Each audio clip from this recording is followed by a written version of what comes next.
Hey guys, welcome back to our Pearl Lemon YouTube channel. So in today's video, we're going to be discussing the differences between an unfair dismissal and a wrongful dismissal. So many of you are familiar and accustomed to what an unfair dismissal is, but not many know what a wrongful dismissal is, and there is a distinct difference between these two terms. So without further ado, let's get into the video. So in terms of an unfair dismissal, it can be described when you terminate an employee's contract without a fair reason. This is called an unfair dismissal. Many also refer to it as an unlawful dismissal, but in terms of employment law, unfair dismissal is the correct term.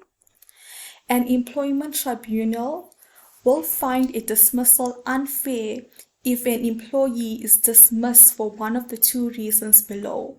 Number one, a reason that was automatically unfair, and number two, without following a fair dismissal procedure. So in terms of reasons that were automatically unfair, some of the reasons are as follows. One of the reasons are taking or seeking to take leave for family reasons such as pregnancy, maternity leave, paternity leave, adoption leave, childbirth, and parental leave. Another reason is taking leave for family emergencies or to care for dependents. Another reason includes performing certain health and safety activities, refusal of Sunday working by shops and betting employees, performing certain working time activities under the working time regulations, making a protected disclosure. Example could be whistleblowing, asserting a statutory right, seeking to exercise the right to flexible working. Another reason could be because you are a part-time worker or participating in a protected industrial action such as a strike. Another reason includes performing certain functions in relation to trade union recognition, participating in trade union membership or activities, exercising rights under fixed-term employees, regulations, and also just undertaking jury service. So these are some of the reasons for an unfair dismissal. So coming back to point two, another reason that the employment tribunal will find unfair is if an employee is dismissed without following a fair dismissal procedure. So in terms of the dismissal procedure, these are some of the examples that fall under this bracket.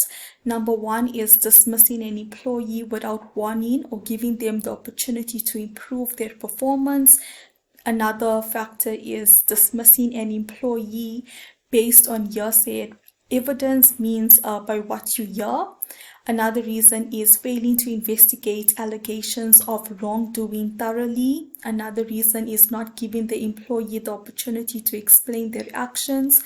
And the last reason is not giving the employee written reasons for their dismissal. So this is what makes an unfair dismissal, is basically when you terminate an employee's contract without a fair reason. So these are the reasons, some of the reasons that fall under that bracket.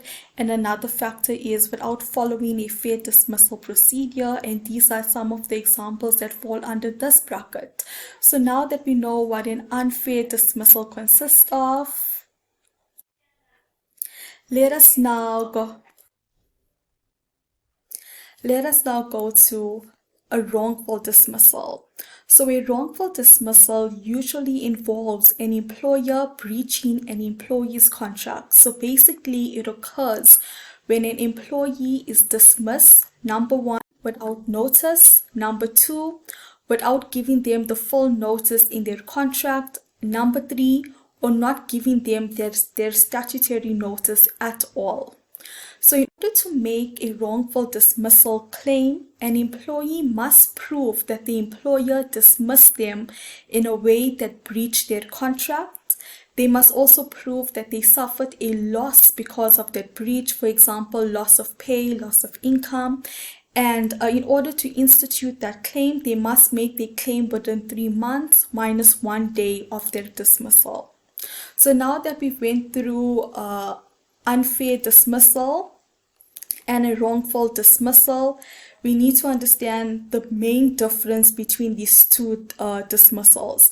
So for a dismissal to be wrongful, one must breach the employee's contract of employment, and for a dismissal to be unfair, you would need to fire them for a reason that does not form part of the fair reasons for dismissal in terms of Section 98 of the Employment Rights Act 1996, or without following a fair procedure.